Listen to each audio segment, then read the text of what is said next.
Trop, c'est trop. En tout cas, trop, c'est trop. Je ne sais pas comment vous le dire, mais ça déborde là.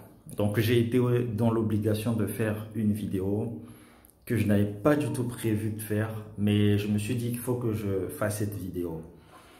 Il y a pas mal de youtubeurs qui, dans les dernières 24 heures, des gens qui font des vidéos sur Internet, qui ont posté des vidéos sur la province du Nouveau-Brunswick, qui ont déballé que c'est la province qui veut recevoir tout le monde. Tout le monde est convié et beaucoup de gens, en tout cas dans mon répertoire, parce que les mêmes personnes qui me contactent sont les mêmes personnes qui regardent les vidéos partout. C'est comme ça Internet, qui m'ont contacté en urgence pour me dire, écoute, il y a une opportunité qui est là, il y a le Canada Atlantique, il y a le Nouveau-Brunswick qui n'exige pas de diplôme. Il faut juste trouver un contrat de travail dans des emplois de catégorie C pour la résidence. J'ai un problème. Et vous pourrez l'apprécier ou pas. C'est que je ne suis pas né sur le territoire canadien. Et j'ai connu l'arnaque. J'ai connu pas mal de choses. Et donc, je ne peux pas aujourd'hui me permettre de vous vendre du rêve, de vous vendre des choses et ensuite qui ne marchent pas. Le programme Atlantique, je l'ai déjà parlé dans notre ancienne chaîne lorsqu'on était avec Hello Canada. Je vous ai expliqué quelles étaient les conditions d'accès à ce programme. Je vous ai dit que le test de langue était obligatoire lorsqu'on faisait ce programme-là et qu'il fallait obtenir une offre d'emploi avant de faire partie de ce programme-là.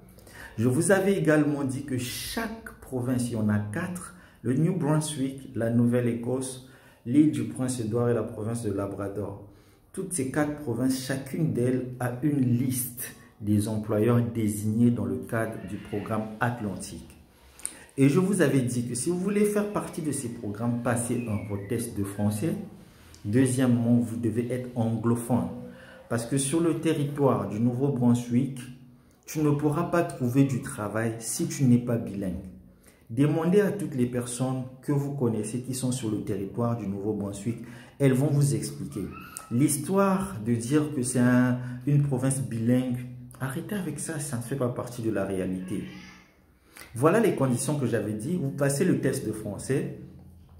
Vous êtes aussi anglophone, vous exprimez bien en anglais. On ne dit pas que vous êtes expert, mais vous savez parler de votre travail. Vous savez dire ce qu'il y a à dire. À ce moment-là, je vous avais dit, ben, vous pouvez tenter.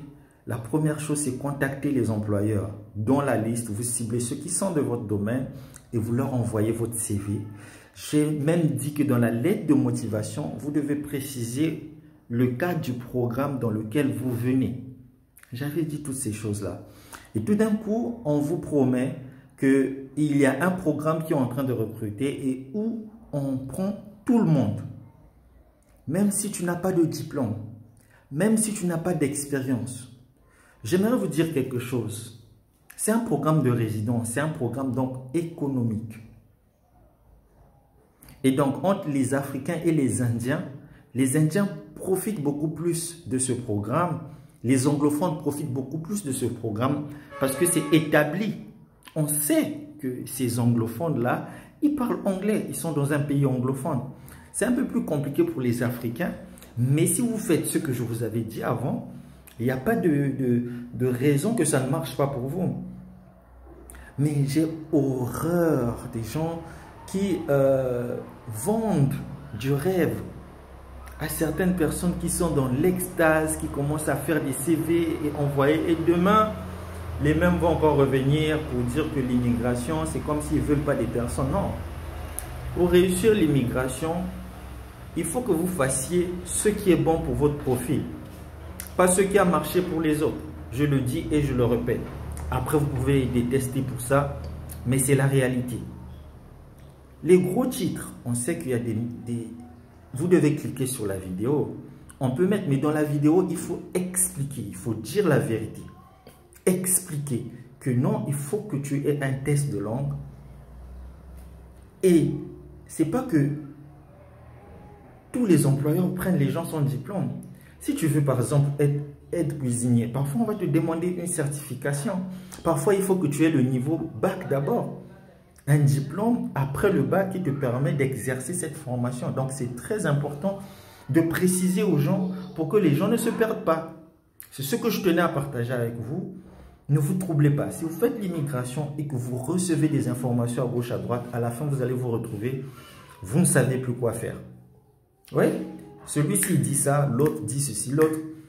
Et puis à la fin, ce qui différenciera les gens, c'est les fruits, les résultats. Au dépit de tout ce qui se dit, faites le bilan. Toutes les personnes généralement qui viennent vers moi, ce sont des personnes recommandées. Moi, les personnes qui me contactent directement sont des personnes que j'ai accompagnées, qui ont réussi, qui recommandent d'autres personnes. Comprenez ça une bonne fois et prenez soin de vous.